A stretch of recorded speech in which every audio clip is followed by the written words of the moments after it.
You're listening to the Business and Life Conversations podcast with Angela Henderson, episode 99.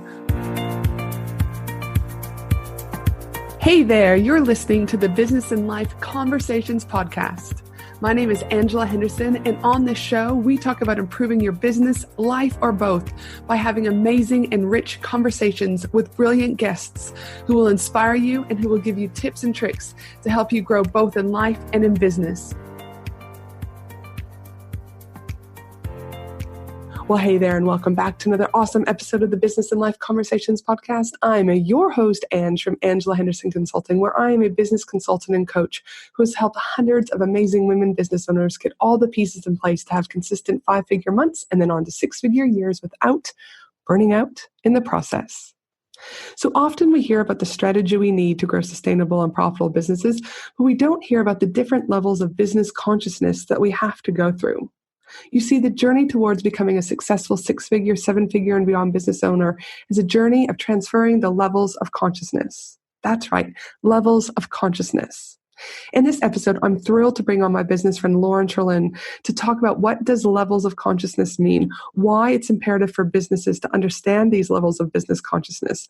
We'll also unpack exactly what the 7 levels of business consciousness are, and also talk about how you as your own business owner can assess what level of business consciousness you're currently at and what you need to do to move you forward. This is a jam-packed episode. Let me repeat, a jam-packed episode. So get ready because there is so much goodness you could fall over. But before we hop straight into this amazing episode, I'd like to remind you that if you enjoy this episode, I'd love for you to share your key takeaway, a fun fact, or anything you'd love to share about the podcast over on your Instagram stories. And please don't forget to tag me at Angela Henderson Consulting because you would put a smile on my dial. Also, this amazing episode is sponsored by Australia's leading 4-day, 3-night exclusive women in business retreat that I run every single year. The retreat is all about focusing on women having the chance to be able to connect, refocus, to learn and grow over those 4 days so that they can grow both in business and in life. My keynote for this event, wait for it, is the amazing Denise Duffield-Thomas, who I'm so honored to be able to call a friend. She's just one amazing and epic human, and I can't wait for her to come and just for you guys to be in her presence because she's absolutely just amazing. This event is being held from November 5th through to November 8th, 2020 at the Gold Coast in Queensland, Australia. It is an exclusive event and I only release 50 tickets every single year in order to keep it super intimate. I can confirm that 50% of tickets are already sold out. I also have a 6-month payment plan in order to ensure you have access to this amazing event to help your business grow, while at the same time ensuring you have cash flow to keep everything else running in your day-to-day business. To learn how you can secure your own ticket for this year's Australia's 4-day, 3-night leading women in business retreat, make sure you head to angelahenderson.com.au and simply click on retreat. Now, let's jump into this amazing episode. Welcome to the show, Loren. Angela, thank you for having me. No, thank you. Thank you. It is always a pleasure being able to, have people on the show. And, just recently we caught up for the very first time down in Melbourne, and I was reflecting on that on my way back. And I just sat there like, I was going down there for Digital Marketer Australia to speak at, but then I had the opportunity to catch up with you and a few other people. And as I go on, my listeners are probably so sick of me talking about the essence of human to human connection. And it was just so remarkable being able to catch up with you in person. And I just remember we both looked at each other's clocks and we're like, shit, we got to go. We've got meetings and stuff that we've got to be at. And we could have just kept talking for hours and hours. So it was so refreshing to hang out with you. And I'm glad that, you're on the podcast today. I'm so excited. I can't wait for us to dive in. And listen, even though we met for the first time, we've been in each other's kind of space for about the last 18 months. We were in a mastermind together. And again, it's one of those things that relationships and friendships just blossom, more and more as you continue to, again, make that effort. And that's something that you and I have done. So excited to have you because the space that you're in, helping coaching, in the coaching space, but equally that entrepreneur space, yes, to build that conscious empires that so many people are longing for. I've watched you in your space on Instagram, on Facebook, and on your podcast, and you're making ripple effects, not only here in Australia, but in America and the worldwide collectively. So it's a privilege to have you on here today because I think the listeners are in for a very juicy conversation. Thank you. Now, I think I know where you're at, but you are currently in Melbourne. You've been traveling a lot lately, and then you head back to the USA. So how much longer are you in Oz for? Probably around a month or so. And I'm sinking it all in, enjoying time with my family. And it's been nice to be back home for a couple of months. Mm-hmm. And where is home? Like, where is that for you? I would say home at the moment is in California. I love the energy there. I've been living there for the last 2 years. It definitely feels like I found my place. And funnily enough, it's somewhere that I always wanted to live, even as a kid. So it's amazing that I held that vision for so long and then have made it happen since then.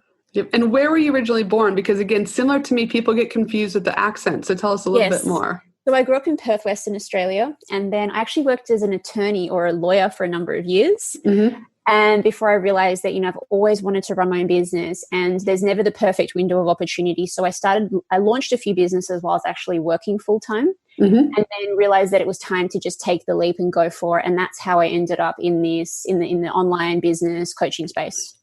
Fantastic. And just to rewind a little bit, I do like to start the podcast off with always a fun question because I like the listeners to get to know you guys a little bit better. So my fun question to you is, as I know you love to read, you're always sharing, great books that people can read. But my question is, could be difficult, but what is your all-time favorite book and why? Oh, that's a really tough one. I would say it's probably something along like the Harry Potter, Lord of the Rings, anything that has a fantasy element. I actually read Game of Thrones in the book form before it came out as a TV series. Wow. Okay. Yeah. So I'm probably one of the few originals. So when I found that the TV series was coming out, I was like, oh my God, this is a dream come true. And so I love anything that has a fantasy element to it. And I think that's something that I weave through in my work with the Modern Alchemist podcast. I want people to see how magical life is. And I think that business is just a powerful vehicle and a tool for that. I couldn't agree more. And I also think there's something to be said about reading books that aren't just business related, right? Yes, I mean, don't get me wrong. As I sit here on my desk, I've got plenty of business books that I've got on my wish list to get through by 2020. But the reality of it is there's something that sparks the brain in a different creative way. The imagination, the juices flow slightly different when I read other books than just business. Would you agree? Does it happen with you or no? And I talk to my clients about this all the time when they're really feeling stuck in terms of content. I'm like, when was the last time you picked up a really juicy novel and read it or did something outside the scope of your business? Like at the moment, I'm actually learning how to play the guitar. Cool. Very fun. Yeah. And it's just activating all these different sides of my brain. It's allowing me to activate my voice because I'm singing as I'm playing. And I've just loved it. It's been such an incredible experience.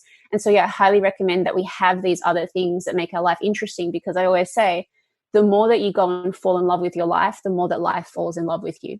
Mm-hmm. Amen, sister. Amen. And I know another mutual friend of ours from the mastermind was Susie over in the UK. And when she was on the podcast, she talks a lot about infusing fun into our business and in life collectively. And that she said it was something that was missing for her about the last year. And so she's always doing really cool dance things, et cetera, because she said that if there was an element that was missing. And since she's brought that element back in, it's really kind of sparked her life collectively, in all areas. So I do think it's, again, we can talk about a good book like you just talked about, but again, reading things that are out of the scope of what we're typically doing on a day-to-day can have so many more benefits than what I think we give ourselves. Do you know what I mean? The benefit of that on. Yeah. And fun really is the magic formula, especially when you get to a particular space in your business. It's what will take it to the next level. Yep. And I think there'll be listeners out there going, well, that's great, ladies. You run successful businesses, like there's always one or two. Do you know what I mean? I mean, let's be honest, there's a few of you shaking your head out there, but the thing is we've been there too. And there was times when fun, we didn't infuse it. And I don't do it 100% yet either. Like it's something I work on every single day. And I'm assuming this is going to be some of the things we talk about is it just doesn't happen overnight. It's like a muscle, I'm probably not one to be talking about building muscles here, but you know what I mean? If you were to go to a gym regularly and exercise that muscle, it's going to get stronger and stronger. And it's about making choices about what do we want to make stronger and stronger. And fun can be one of those elements, So it comes down to the choices that you make every single day. And like I said, you and I aren't perfect, but there's certain things that we choose in order to make our lives better. And the listeners equally can too. Yeah. And, I always say experiment with it, see if it works. I mean, the cool thing is it does. And so there's no harm in doing that. Right. And we're always learning and testing. And we just chatted about it earlier. I'm constantly tweaking and experimenting and running my own life experiments to see the impact that has on the business and the people that I'm here to serve. Mm-hmm. And I know we'll talk about that a little bit more later, because I think it's a very interesting what you're going to do for the next month. So we will go a little bit deeper when we get into some of these questions. Yes. And so Harry Potter fantasy is your kind of go-to books. Tell us a little bit more though, just so the listeners know a little bit more about your entrepreneurship journey. So obviously you were a lawyer, started doing some side, do you know what I mean, businesses on the side. What were they? And then what are you doing today? Oh, funnily enough, so I've always known from a very young age that I wanted to be an entrepreneur. I grew up in a family construction business, so I've been immersed in that from day one. And I've seen the pits of hell of running a business and all of the perks that come from it, you know, with having parents there, being able to go into my dad's work and spend time with him, and all of the freedom that it afforded us. So I always knew it was going to be business. I just never knew what kind of business it was. Mm-hmm. So my first business was actually with my toughest client. It was my dad. So I became an interior decorator, and I was still studying at university, so bored studying my law finance degree. And then, and so then I just went to my dad with a proposal. He rejected me a few times over, but finally I got the gig. And so that was actually my first business as an interior decorator, helping my dad with the homes that he was building. So that was cool. That was my first taste of it. And when I got in there, I actually started doing his marketing, and I did a rebrand of his business. Wow, fun. Yeah, and helped him build out his whole web presence, because he didn't have any of that. And so once again, you know, I think I was just looking for opportunities to fix problems in a way that felt really creative and stimulating for me. So that's kind of how I cut my teeth in all of that. And then when I got to working as a lawyer, once again, found myself really bored, wanted to start a business. So I actually became a matchmaker. Okay. I launched an events business, bringing together young single professionals in Perth. And let me tell you, it was a tough market to launch a dating business in, but I met some incredible people. Once again, I learned a lot about marketing, and then I quickly outgrew that, and I launched an online marketplace called Buzzy in Perth. Okay. And that was for helping people, sort of like what we have, like TaskRabbit in the US or Airtasker in Australia, all around bringing together community and getting people to help one another. So I think that's always been the common theme in everything I've done. So I took that to Sydney, realized I actually didn't want to do it, and then I took a life sabbatical. All right. Yeah, to find myself, to figure out what my life's purpose was. And the way that it came together was really amazing. It took about 6 months, and then this is how I built out the coaching and an online business off the back of that.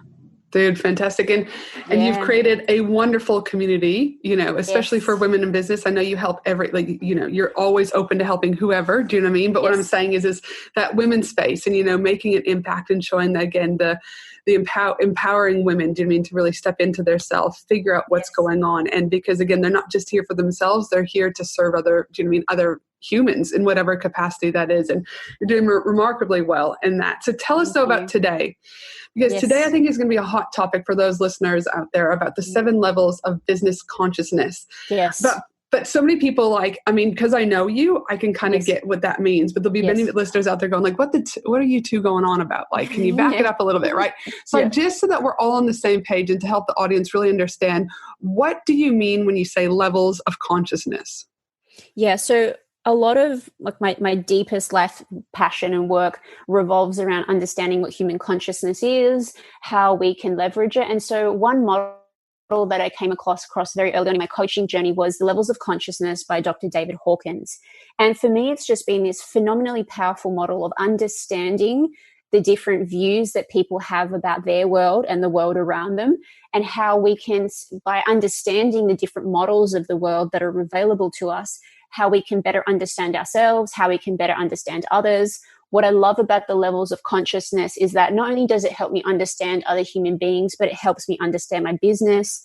It helps me be better at marketing. It helps me just on so many levels. So I've been playing around with that for a number of years now, overlaying different models and some of my own insights. And this is how I came up with this idea of, 7 levels of business consciousness, and how we can understand it as a powerful tool for seeing, where we are currently at in business, where we want to be going, and what are some of the strategic and mindset and energetic shifts that are required to facilitate that process. Now, you mentioned a key thing there. Yes. Energetic shifts. Yes. Right? Now, something, again, for those listeners out who have been following me for a while, they will know I'm not super woo-woo, all right? But I will, and I would love to hear your thoughts. The more successful I become, there is a direct correlation of me listening being open to the whole spirituality, energy, and etc. Right? It wasn't always there, right? But again, in 10 years of being in business, every single day almost, there's something else that I'm picking up from the universe, right? That goes, yep, that makes a little bit more sense. So would you say you've always had that, or has it, again, similar to me, like it's slowly, do you know what I mean? Like it started to become more and more present in your business and in your life? It became a lot more present in my business, in my life. And I think that you come to a point in time where your particular view of the world needs to change so rapidly because what you're aiming for, what you're looking to move towards doesn't make sense, or where you are currently doesn't feel right. Mm-hmm. And so I've had those moments many, many times where, you know, if we talk about like a paradigm shift, it's required me to let go of one way of seeing the world in order to be able to step into the next phase, whether that be more abundance, more success, you know, whatever it is. Mm-hmm. And so I think that, and I'm surrounded by some phenomenal mentors in the space, like young people that have done incredibly, incredibly well.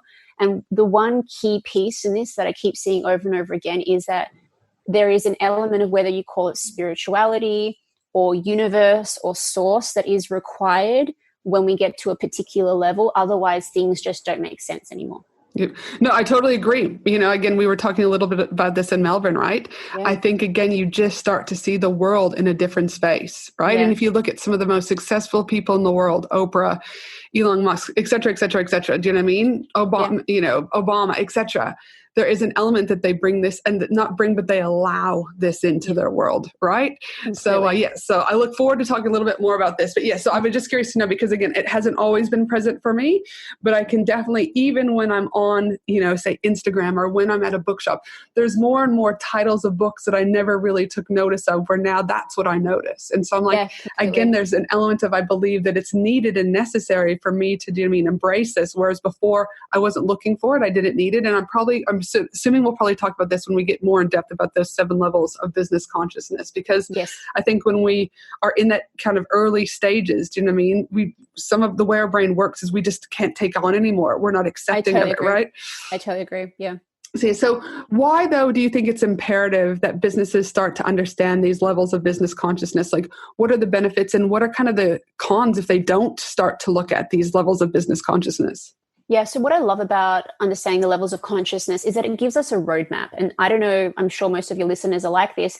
I love to know where I'm going. And that helps. Yeah, because business is inherently uncertain, right? So the more that I can have a map of the territory and understand, where it is that I'm heading, the easier the journey is for me. And so what I love about this model is that when I clearly identified that, say, for example, I'm here and I know that I'm here to be of service to humanity on a really large scale. Mm-hmm. And I know that the way that you get there is you don't just turn up one day and it happens. Mm-hmm. So the understanding I have of like the key fundamental pillars of what that looks like in order for me to get there, the easier this whole business journey has been. Mm-hmm. So like if we give you an example, so one of the key pillars when we get into it is going to be that after a certain point in time, financial freedom becomes fundamental if you want to build a global impact business. Mm-hmm. Now, the part of us that maybe at the beginning of the journey doesn't think that's important, there's a level of maturity that's required along the journey, a level of taking responsibility, a level of, putting the right systems and processes in place to facilitate that. And when you can see that that is just a fundamental step, I think it just gets you to fall even more in love with the whole business process. Yeah. And as you said, they're like a fundamental step, right? It's like everything that we're talking about, you need one step to build on the next step to go from there. So, and if you don't have those steps, and I like the analogy there that you use about the roadmap, right? Like who doesn't want a good roadmap? And it's kind of like you don't go on a trip without an itinerary. Like you might not have you still know, like for you, you're currently here and you said you're coming up to the Gold Coast. So you don't know all the little what's going to happen when you're on the Gold Coast, but you've got an itinerary to get you to where. You don't build a house without a plan, right? And so it does astound me when I talk to so many businesses. They're like, I don't actually like, and I think, hold on, I want to go back there. We're always winging it to some degree when we first start out, right? But there comes a time when you do need this strategy. You do need a plan, because if not, you're going to continue in that cycle over and over. And that's okay if that's just, you're happy with that revenue and you're totally okay. But it's like there comes a time when, just like you need a house and a plan, and just like you need an itinerary to travel, you're going to need a plan, a roadmap to get you to that next level in business. Yeah. And if you understand that, we all go through these levels levels on the way to our business success, I think it can be really comforting to know that, no one went from like A to Z in like 1 year, right? Like they've gone through these different maturity stages of their business and their own personal growth and evolution to get there. And then I think it makes the whole process way more fun knowing that. Yes, absolutely. Well, way more fun because you're not going to stress or worry about it. You're just kind of like, okay, this is it. Because so much of it is the fear of the unknown.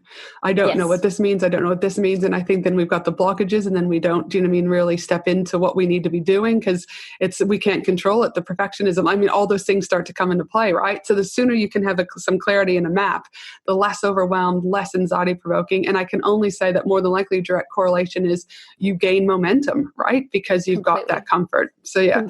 And then one really, really important element of this that I want to emphasize is that I think a huge part of this, and you and I talked about this when we caught up, is taking full responsibility as a business owner. And what that looks like changes as we evolve and grow. So having an understanding of like where some of your shortfalls are and what you need to work on as a skill set, as opposed to it being personal within your business, can be incredibly empowering. So if we can use the example of, someone knowing that they want to build a global impact business, for example, but they don't want to sell, they don't want to get up and do a Facebook Live, they don't want to post to social media. If we understand that these are necessarily fundamentals of building a thriving global business, then it becomes less personal. It just becomes part of the adventure of growing a business. Right. It's like you don't have to do it, but then you're not going to make the global impact. And again, that's okay. It's a choice, right? Exactly right. Like that's totally. And that's what I say to people when they come to me. I've looked at business when I work with my women in business in 3 kind of areas. You're either building a hobby, you're replacing a job, whether or not that's corporate or whatever that job is, or you're really looking at scaling and building an empire. There's no wrong or right way. It's whatever works for you. But the strategies for each of those 3 are exceptionally different because it just is. Do you know what I mean? Like you've got to show up more. You've got to be more present. You've got to be willing to invest more. Do you know what I mean? In yourself and in your business. Like it just is with the territory. So now let's get into these 7 levels of business consciousness. Start with level 1. Let's rock and roll. Yeah. So level 1 is what I call, you're just the rookie getting started. You almost don't know what you don't know, and that's totally fine. But it's also, if we look at it from the perspective of like being in survival mode. So a lot of people, when they start working with me, when they come to me, have been running a business for a while, and maybe they're making like $500 to $1,000 a month. Yep. And they're slowly drowning in that. They're in survival mode. They can't be of service to others because they can't really pay their bills. Mm-hmm. And so that tends to be level 1. And what's really interesting about these levels is that, say, for example, we want to move to level 3 or 4 and start to be of service to a greater number of people. Maybe it's running a group coaching course, or maybe it's putting an online course out. If we haven't solidified any of the earlier levels, i.e. if we are still stuck in survival mode, but we're trying to work on an international scale, helping hundreds, that incongruence is going to create problems for us in our business. So what you're saying is you can't be skipping steps. You cannot be skipping steps. No. All right, cool. So that's good to know from the beginning. So people are like, this is great, boring. I'm just going to go to, number 7. You're saying, hell no, it doesn't, it's not working like this. Exactly. So like each level contains the levels below it. So say, for example, you want to sit at like fully fledged financial freedom entrepreneur at level 5, you need to have mastered 4 systems and processes, 3, which is all about, competition and working on yourself and self-worth and winning and getting results, 2, and then 1. All right, gotcha. Yeah, so no skipping levels. But level 1 is survival stage. You've got to be able to work through that stage. And then what happens when we get to level 2? So level 2 is like we're starting to have some clients come through. And remember, like this all like shapes and moves, and it's going to be different for every single human being. Mm-hmm. But level 2 is very much about starting to find our own sense of self-confidence, starting to figure out who we are as a person, as a coach, as a business owner, whatever that is. Mm-hmm. It's about starting to build community, but also recognizing that you have to start to break free of judgment from others, whether it be from family or colleagues, in order for you to move into the next level of your success. So a lot of people that are still getting stuck at level 2, firstly, aren't getting enough revenue into their business, so they're not working with enough people, but they're also very much still working on their self-confidence. This is why I think mindset starts to become important. Mm-hmm. And they're kind of getting some results, but those results are inconsistent. Yeah. And I mean, it's about being able to understand that you can't do this alone, right? Like you've got to start bringing in, this is level 2, which is community, is you've got to be looking at bringing in other people. And one of the things that I say is that, you've got to start looking at investing yourself, surrounding yourself with the right people, because, and I believe that transformation only happens when a transaction takes place. There's something that fires it, do you know what I mean, in the brain when you're like, hold on a minute, this is like go time, right? Like there's a next step. Whereas those people that I've seen that are always looking for the next freebie, the next free podcast, free blog, free lead magnet, whatever, the amount of time that they're wasting, right? Going from one thing to another, I actually think is debilitating themselves every time that they go for that next free piece. Completely. Whereas I'm like, again, I typically see the transformation once a transaction takes place. Like they just take it more seriously. That's why with my 4-day, 3-night Women in Business retreat, I offer scholarships every year because it's my way of being able to give back, but I don't give them for free. I'm like, you've got to pay half of whatever the ticket is, because I feel, again, there's ownership. There's responsibility. People show up, and every year people show up in those seats. Whereas if I gave those seats away for free, I would almost guarantee A, I'm doing a detriment to them, and B, there'd be no shows, right? There'd be excuses. So again, in that level 2 of community, it's like, again, you've got to be looking at who you're surrounding yourself with. Yeah. And it also comes down to level 2 is very much about starting to develop your sense of self-worth as a business owner. And the best way to demonstrate that you trust yourself and that you love yourself is to make an investment in yourself. I hear you, sister. And I mean, and you and I, way to do it.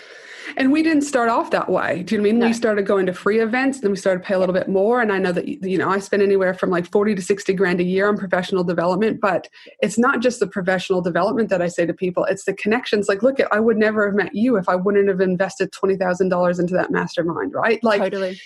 But again, there's something that changes. The people change. You just naturally go into that next level, right? Absolutely. It's like you step into it, you own it. Well, I mean, not everyone does, but the majority of people that are making those types of investments, whether or not it's $1,000 investment to start with, they're prepared. They're not just going to typically throw money down the drain most of the time. And it's never wasted. Sometimes I hear people say, well, that didn't work out. Well, you and I have both been in things, and we've talked about this, where it may not have gotten us the result that we wanted at the time, but it was still of immense value. Oh gosh, enormous value, and we talk about too is that it didn't work out, but also about ownership in the situation that we were talking about is, it wasn't working the way we wanted to, but we still made it work for us in other ways. So for me, it was about who can I connect with? Who do I get? And that's how I became friends with you and a variety of other people, right? So it's about, again, what you said very early on in this podcast is responsibility. Yes. I signed up. I took responsibility. It may not have been exactly what I wanted, but maybe I didn't ask enough questions at the beginning.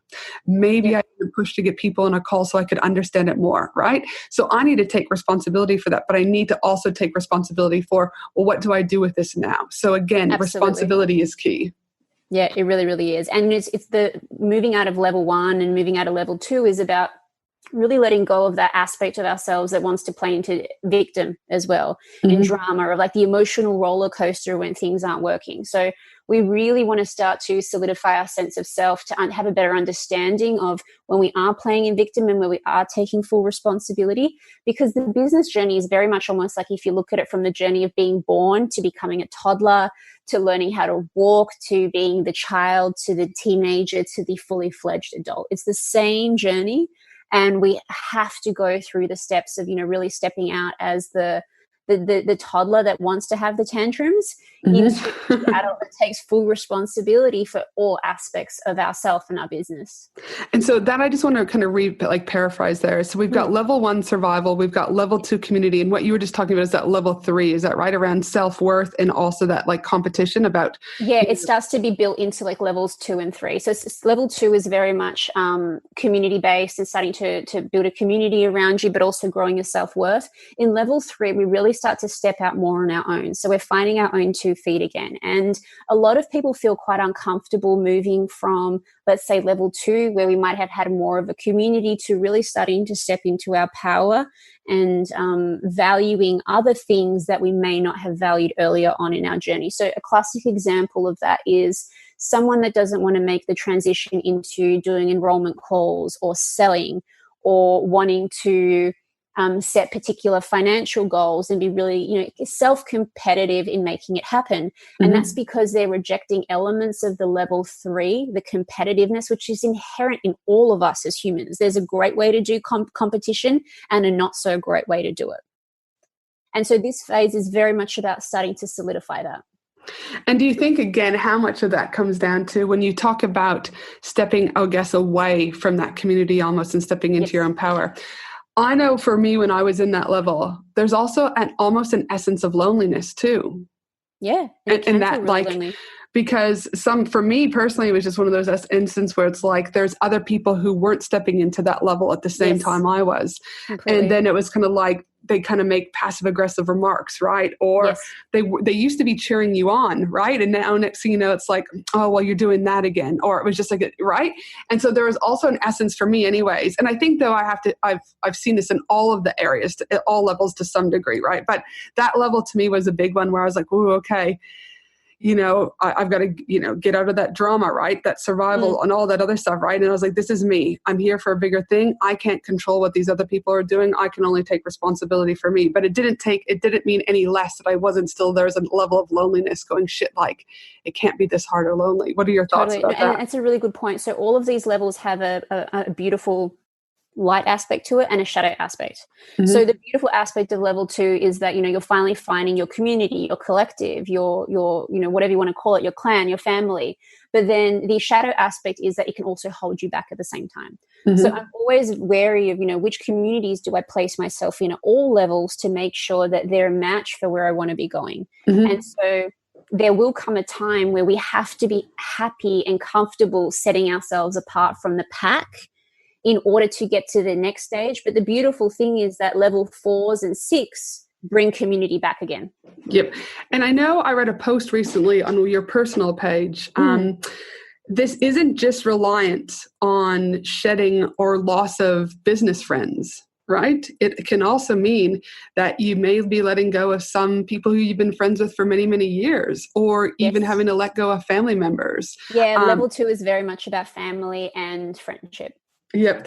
And again, there are some people that might just be toxic, right? Yes. And I think, again, you can either choose to stay around that toxicity, or you're going to have to, it doesn't mean you have to be a dick about it, but it just means that you might be letting them go. You might not put as much energy into them anymore because they're zapping the energy back out. And would you also agree that, again, it's not just business relationships, but also just collectively anyone and anything in your life? Yeah, I would say that the biggest thing stopping someone from transitioning to level 2 and 3 is the fear of judgment from others, whether that be from a partner, whether that be from family, whether that be for friends. And it really keeps so many people stuck here because they're too embarrassed or feel too much shame or guilt. These are lower level emotions around stepping out there and, doing a live on their private Facebook page or starting to talk about their business. And that is definitely the biggest thing that I see around level 2 that keeps a lot of people stuck from growing to the next level. Yep. No, just want to make sure, do you know what I mean? Because I know there'd be some people out there listening right now going, I've been thinking about Uncle Johnny, who every time I go to the barbecue, do you know what I mean, is like, so how's that business going, Angela? Do you know what I mean? Is that even a business, right? And you're just like, dude, why the hell did I come to this fucking barbecue, right? Totally. Just and like, we've all been there. And we're just like, listen, Uncle Johnny, I got a big F you. Do you know what I mean? Back off, right? So just want to make sure, because I think, again, it's when we're in it, it can feel really bad. It can feel yuck. It can feel, do you know what I mean? But it's like, again, you shed that and the new life comes is how I look at it. Completely. Yeah. So then what would you say when we start looking at, obviously you talk about the self-worth in level 3 and really understanding and to start developing that self-confidence, etc. What does it look like from an hour's perspective? And, and my other question too is how long do people stay in these levels for? Like, is there like a estimation, or is, again, it's just so individualized, it just depends on what they need in each of those levels? Yeah, so like if we use level 3, for example, someone's coming in and they're starting to get more clients. They're starting to put like sales systems and lead generation systems in place, right? They haven't yet developed a team, so they tend to be more of like the lone wolf still, so that's the solopreneur.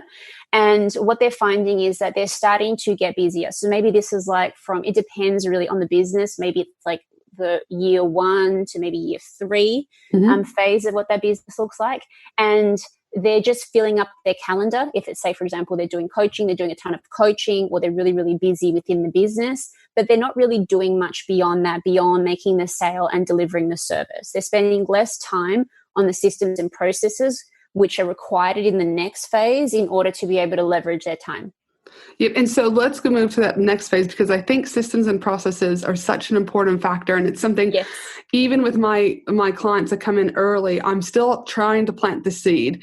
Let's extract what's in your brain and start putting it to paper. Because if you walked into, say, someone like Walmart, Target, BW, depending on what country you're in, you don't have your staff walk in on the first day and go like, listen, I've got nothing to give you. You're just going to, like, good luck, right? Like, you've got to start pulling that stuff out and put systems in place. So tell us a little bit more about what level 4 looks like.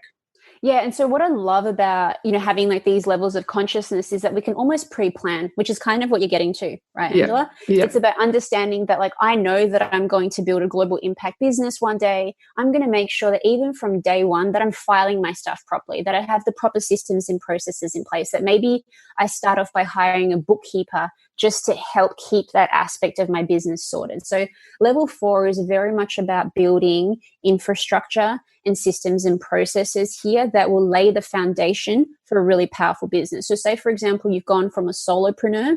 It's about recognizing that it might be time, if you're, let's say, we just use the example of a coach, that it might be time to leverage your time by starting an online course or offering a group coaching program and then developing a mastermind. So this is where we really start to grow out the business. So it's less about us and more of us being able to leverage our time. Now, one really important point that I think we should mention here is people that want to skip the stages. So one really massive thing that I see with a lot of people is that they come to me and they're like, I want to build an online course. I don't want to do any of like the one-on-one. I don't want to do, any sales, blah, blah, blah. I want to just, be able to be the global impact individual, but they haven't done the work in order to get there. So that's really, really common. I think it's a very common self-sabotage tool. Yes. That a lot of people play into. They want to almost like build the systems and processes, but they haven't built the community. And they don't have the proper like sales and lead generation processes in place to facilitate that. Or they think that, again, it's about wanting to get a quick fix, right? It's like, totally. God forbid I have to go and do the hard work. Okay. Yeah. And listen, I do think there is something about, I'm not saying anyone should have to work harder. I'm always about working smarter. And we're going to talk a little bit about what you're going to experiment with shortly. Yes. But in these infancy stages, the analogy that I always say is, if you've got 24 hours in a day and you've got Angela over here who's working 5 hours and you've got Loren over here who's working 12 hours. Yes. More than likely, Loren is going to go quicker just because of the fact she's putting more hours in. Yeah, and that comes down to mastery, right? And becoming excellent at what we do. It's got nothing to do with the hustle. It really has everything to do with laying the foundation of mastery. And in those early stages, the best and the quickest way to do that is by doing it yourself. Mm-hmm. And then building the systems and the processes around that to be able to leverage that mastery on a larger scale. Yep. And I also, if we go back to community in that instance, you know what I mean, is that any coaches out there, and this is my opinion, I won't speak for you, Loren, though, but if any coaches, if you're getting any coaching from anyone that says you can start a business and just build a course and you're going to be a millionaire, I'm going to call bullshit. Because again, you're skipping these steps. What happens is if you don't have a community to sell to, like you can't sell freaking, do you know what I mean, a course to just thin air. It doesn't work like that. And so I do want to say, again, it goes back to these levels of consciousness, right? Like, again, the best thing, in my opinion, you can do is test your stuff one-to-one, see people are buying it, build more of a community. You've got less overheads, like just tools that you've got to have, do you know what I mean? Like easy webinar to connect this with an evergreen funnel, with this like one-to-one, if you can, is one of the easiest ways, because of the simple fact that your overheads are actually quite low. And again, if it works, then build on it. But again, don't try and skip from, I've got no clients, no money, no nothing, but I want the quick fix and I want to earn $1 million by creating a course because that's what everyone told me. I'm like, please don't do that, please. Yes, no, totally. And you're making it harder for yourself because you'll have to come back to Exactly right. And that's the analogy that I use with a lot of people who come to me, is a lot of business owners like, man, I've been in business for 3 or 4 years, Ange. And I'm like, all right. And they're making some money. Not a problem. And then I go, okay, but listen, this is what you've done. It's like the story of the 3 little pigs. Yep. You've got a business that's made out of sticks or made out of hay. You never had a business made out of bricks because you didn't build the foundations that were necessary to build that brick house. You went straight from this to this. So you're wobbly. And if you don't go back, you know what I mean, and fix that and start to add those bricks, you could collapse in any given day. because algorithms change, your Facebook accounts get shut down, you lose your web, like, I don't know.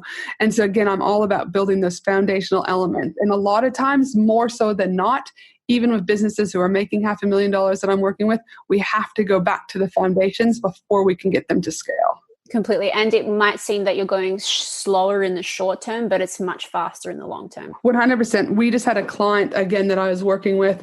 She'd never ran Facebook ads. Website was a little bit, off, but she did very, very, was doing exceptionally well. And I said to her, listen, I said, can we just change up the website to make it more of a conversional website? Can we get this done? I said, and then we can bring on the Facebook ads for the first time. And, they just absolutely listened to everything. We just closed cart last week and we just had a $97,000 launch. Amazing. But I would hypothesize that wouldn't have been the case if we didn't go back and tighten the website, tighten the email sequence, tightens all of that, because we just would have been throwing money. And again, I just want to say, so people out there, again, because this really irks me when people are like, oh my goodness, 97,000, but what did you put into it, right? Like, full disclosure, there was about $8,000 worth of ads that were put into this, my cost, and that was pretty much it. So it was clear, do you know what I mean? It wasn't just like 97,000 and they put 96,000 in ads. So I just like to be very clear, because there are people on the internet that are exceptionally misleading in regards to, I had a 7-figure launch, but I actually only profited $5. So let's be clear on that. So cool. So we've moved into the level 4 with systems and processes. What is level 5? Level 5 is when we're really setting ourselves up for financial freedom as an entrepreneur. Mm-hmm. This is when we're really starting to scale, to grow. And the key piece is really making sure that in order to solidify that, so we can start to work on an even larger scale, is that we really have anything related to systems and processes, our sales, our lead gen, our community that we have built. And the really, really important aspect of this entire journey is the mindset work. Mm-hmm. Genuinely, I don't think that people can, maybe you can get to level 5. I'm not sure that you can get to level 6 without having truly done a lot of the mindset work in order to get there. I 100% agree. I would genuinely believe 80 to 90% of success is mindset, 10 to 20%, do you know what I mean, depending on the person, is strategy. Anyone can do strategy. But if you wake up every morning going, my life sucks, well, your business is probably going to suck too. Yeah. And you might get to level 3 worth of competition and have some results, but you're really going to struggle when it comes from a leadership perspective and growing a community that is in love with you, because business is really the transfer of energy. Mm-hmm. And people fall in love with our energy.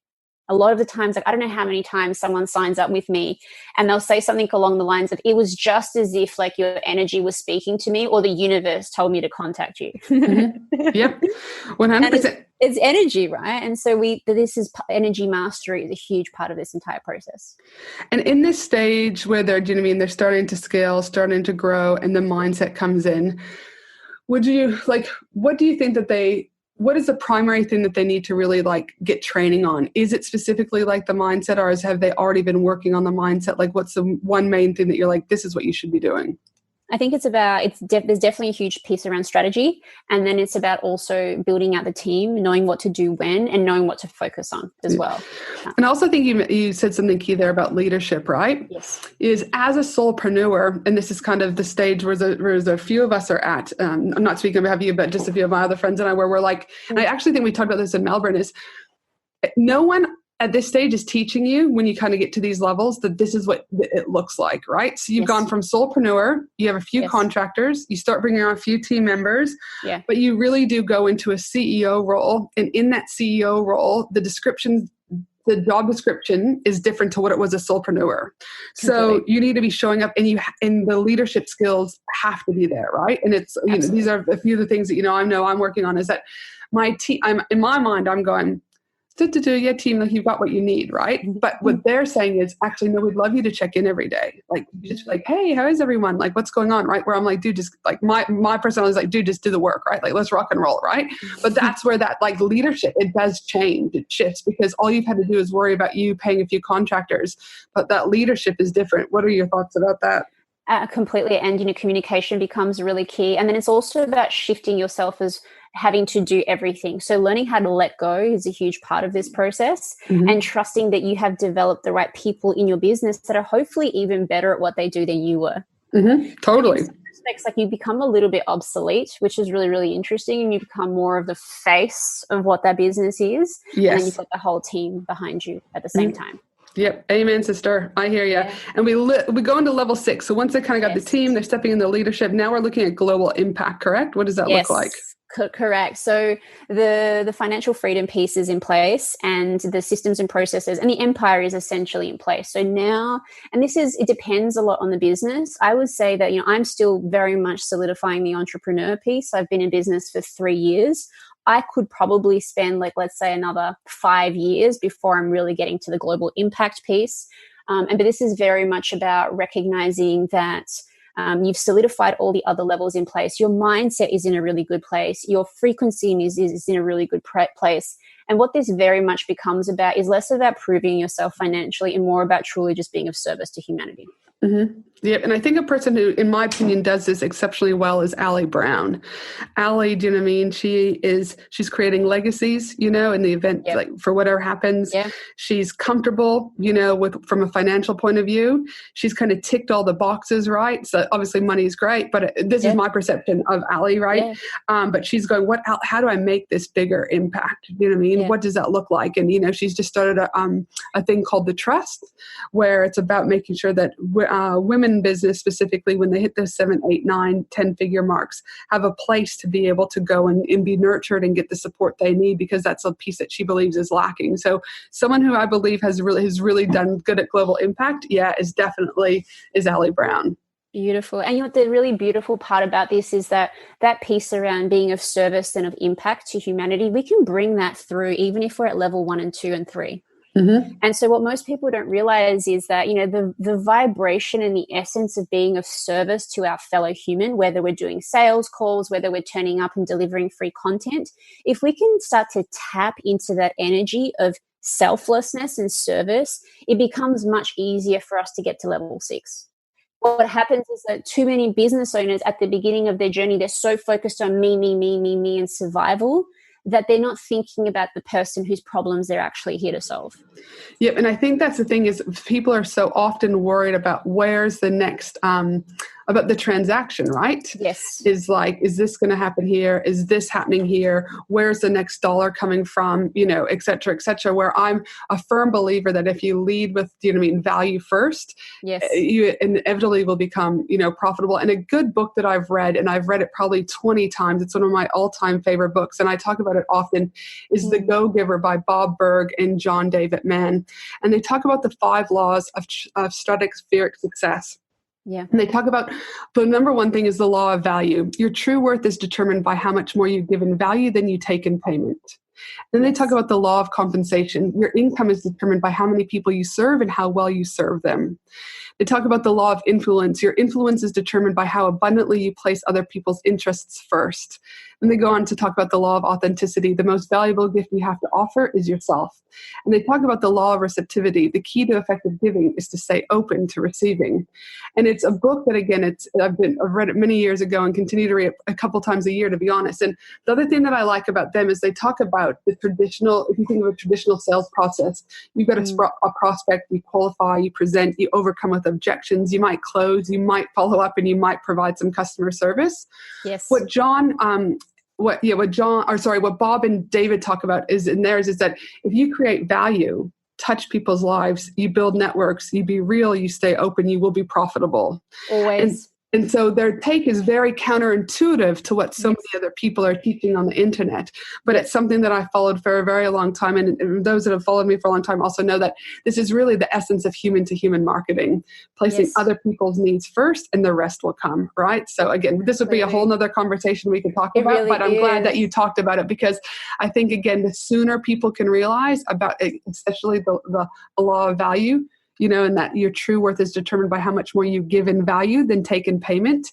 The rest, these other steps will be a lot easier to go through. Totally. And it just takes care of itself then. I think that's such a valuable point. The more that we can bring through this level 6, this desire to help a fellow man, that it has to flow back to us. It has to. Yeah. Again, if you just look, again, we could talk about energy, right? If you just look at the energy you're putting off, right? It is, yes. And I know I was in Phoenix recently speaking there, and there was a man outside who, the very first night I saw him, a homeless man. And it was, I was by myself in Phoenix. It was dark. I was jet lagged. And I was just like, one of those safety things, right? My first instance was safety. Like, I got to go at an Uber. I don't know this man. Please don't forget your keys. And I just ignored the guy. And then the next night, and I remember going to bed and I felt absolutely shit because I was like, I didn't even say hi to this guy. I didn't even, because I was so worried that the guy was going to jump me, right? Like literally, that's what it was. And I remember going, if he's there tomorrow, no matter what, I'm going to have a conversation with the guy. I went and had a conversation and I had some food. So I gave him some food. And every other day I was there for 4 days. I made sure I said hello to him. His name is David, actually. Said hello to him and I left him food every single day, whether or not he was asleep under his sleeping bag or whatever. But there's an essence of when you give and you put other people's, like, it naturally is such a good feeling, right?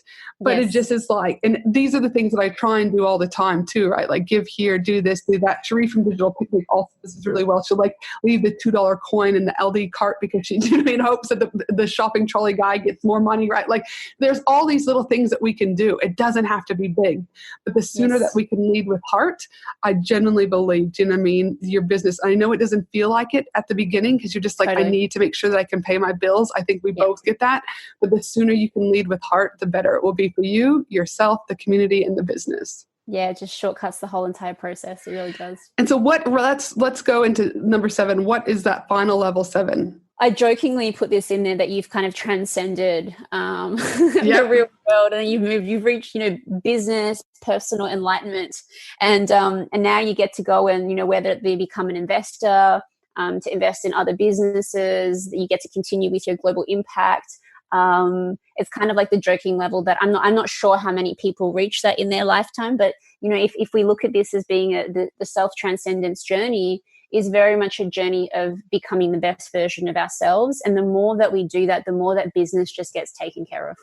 And I know in one of your Instagram posts that I just want to read back where this topic has come from, is you talk about each, and this is quoted by you, by the way, not me, each higher level contains the level below that, and you need to be mastered it before we can go upwards. You then go on to say, we cannot skip one level in order to move forwards. And this is where most business owners get stuck. But this is what I think a lot of businesses need to hear, whether or not they're willing to accept this right now. They want the impact without their shit, without owning their shit and putting in the work. Let me just repeat that. Many of you listening out there, some of you want the impact without owning your shit and putting in the work. You then go on to say they want financial freedom, but they don't want to do sales. They don't want to turn up on socials. They want to scale to 6 figures, but they don't want to build the team. They don't want the systems. They don't want the processes.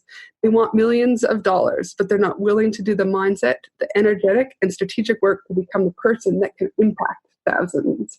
And I think it is so true because so often, everyone wants a quick fix, as I mentioned earlier on. But what, again, you're saying is, if you want this, you must commit and you must be willing to go through these different stages and you must be willing, or these levels, and you must be willing to truly look at yourself in order to be able to move forward. Yeah, and fall in love with the process. Like if like so many of us know that this is for us, right? Like I know that this is my life's mission and purpose and that business is the vehicle for that. And so then I fall in love with the process every single day, knowing, because I've already decided that my success is inevitable. I know I'm going to get to global impact. Yeah. I decided that that's a belief that I installed very early on. And then for me, it's just a process of growing and evolving into the person that can facilitate that and then be of assistance to as many people as possible in the process. Is there do you have a suggestion or advice for those businesses that are listening going, okay, I need to really assess which level I'm at? Like how can businesses start to understand where they're currently at? I think, this is a great place to start. Having also a look at some of the levels of consciousness work with David Hawkins. There's another great text called Spiral Dynamics, which also applies to, within an organization, not just a business. And there's some really great resources out there around that. And I always suggest, if people want to talk about it further, they can obviously reach out to me. This is my area of obsession. Yes. And I just love how it has so many different applications, whether like we're saying from a marketing perspective, from a business, a branding perspective, or even just from a personal development perspective. And how much does someone's attitude play into getting through these different levels? Fundamental. So the people that I have seen give up on their business, they were always getting stuck at level 1. They were not willing to let go of the victim, always wanting to blame others for their lack of results, and couldn't see that the reason why, and couldn't move beyond the fact that the reason why they weren't getting the results had to do with them. And you would, again, I want to just summarize a little bit, but you would summarize, or you would say in 2 different ways. You've got business owners who are below the line thinking and business owners who are above the line thinking. And one of the things, again, you said on your Instagram is that, I quote, I've noticed some big differences between people making less than $5K a month in their business and those that are making 6 and 7 figures. And it comes down to attitude. So I just want to talk to you a little bit about not only about the levels, but we've just talked about, but what does below the line thinking look like? So those people can start doing their own little assessment today. Yeah. And I think what's really important to add here is that someone might say, oh, I'm never below the line. And the truth is that in times of stress or, financial stress, that we can be both above the line in some areas and below the line in some other areas. Like we might be playing above the line when it comes to lead generation or working with our team, but below the line when it comes to our finances. So it's really important to add there, because one of the temptations of the ego is to say, no, I've got this. Like, yes. Right. And so I just want to really point that out. So examples of when we're playing below the line in our business is that we're playing the victim. We're feeling stuck. That's very, very common below the line behavior, because we're not seeing the choices and the options that we have available to us. Yep. If we're playing into fear or suffering from anxiety, that's actually below the line behavior. A lot of people, instead of being strategic and responding to how they approach their business, they're reactionary. So they're always putting out fires, right? There's always some sort of drama that's unfolding.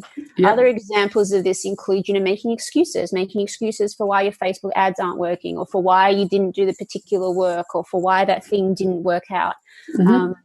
Some other examples that are really common are procrastination. So that's definitely one of them, and not taking action. But also people that, view their mistakes as failures.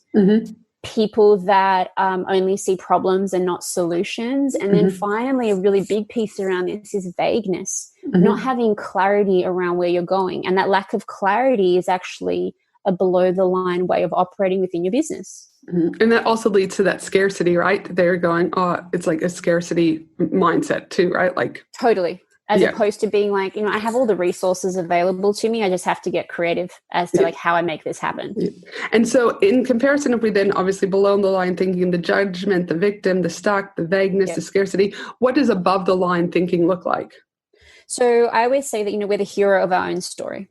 So it very much requires us to step into that next level identity of where we're going. So with one of the programs that I run, it's called the Abundant Entrepreneur. And that very much encapsulates this whole idea of, we're stepping into a whole new identity. We're letting go of old ways of thinking, old ways of operating, old beliefs, old behaviors, old ways of wanting to do things in order to step into this next level version of us. And some of those requirements, whether or not we like it or not, require us to step into the fully fledged abundant entrepreneur adult that takes 100% responsibility for everything that happens within their business and their life. No, fantastic. Well, for those listeners out there, seriously, what an absolutely epic amount of information. I'm sure some of you are going, holy shit, I need a wine or a water or whatever. I need to process it. Right. But the good news is that you can always follow up with Loren. So Loren, where can the audience find you? So I would say the best place to connect with me is via Instagram, for example, Loren Trlin. My website is the same name. All of my social media is under my name. And so if you have any questions around it, all of my frameworks and models are also on there as well, on social and on my website. So that would be the best place to start, and also having a listen to some of this, which I cover on my podcast, The Modern Alchemist. And we'll make sure to have all that information and links in the show notes for sure. But one final question for you. Yes. What do you know now that you wish you knew when you first started in business? In the kindest way possible, this is just a game. And that we get to decide the rules of that game, and that we're really here to be of service to others. And if we can just leverage business as a vehicle for our impact on scale, then we know everything we need to know to make this work. Amen, sister. Amen, sister. And before we sign off, just a reminder that my team and I will also be putting together the whole transcription for this episode, show notes, links, etc. from today at angelahenderson.com.au. And as I mentioned earlier, if you enjoyed this episode, I'd love for you to share it, especially on your Instagram by tagging me at Angela Henderson Consulting and also Loren. We'd greatly love it. And also, if you haven't already subscribed to the podcast, I'd equally love for you to subscribe because, again, it not only helps you, but can make a bigger impact to other women in business. Thanks so much again, Loren, for being on the show today. I really appreciate it. And for the rest of you, have a fabulous day no matter where you are in the world. And I look forward to you joining me again next week for another amazing episode of the Business and Life Conversations podcast. Thanks again, Loren. Thank you. Thanks for listening to the Business and Life Conversations podcast with Angela Henderson. www.angelahenderson.com.au